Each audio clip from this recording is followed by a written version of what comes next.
हुकूमत बदली मगर कसूर के हालात न बदले। कसूर में बच्चों के अगवा का सिलसिला न रुक सका। 25 रोज कबल दोस्तों के साथ ड्रामा देखने के लिए लाहौर जाने वाला फर्स्ट ईयर का तालिब इल्म मोहम्मद अहमद घर वापस न आया। जब अहमद के वालिद खलील अहमद ने, जो कि गांव का काउंसलर भी है, अपने बेटे के दोस्तों से मोबाइल फोन पर राब्ता किया, जो इनको 3 रोज तक दिखाते रहे। मेरा बेटा गवाह हुआ 21-22 दिन हो गए ने, अजे तक सानू वापस नहीं मिला। मुजरम भी जड़े ने वो पुलिस रास्ते से ने ते उन्होंने को अजे तक बच्चा वापस लैके नहीं दिया गया।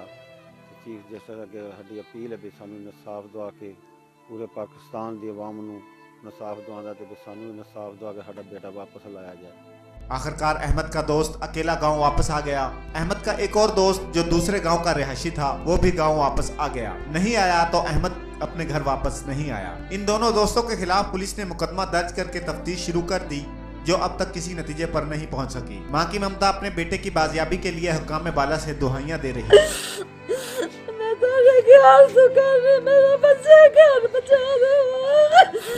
वालिदैन के साथ साथ अहले इलाका सरापा एहतजाज हैं और मुकामी पुलिस थाना सदर और डीपीओ कसूर चीफ जस्टिस को अहमद की बाजियाबी के लिए ठोस इकदाम का मुतालबा करते हैं।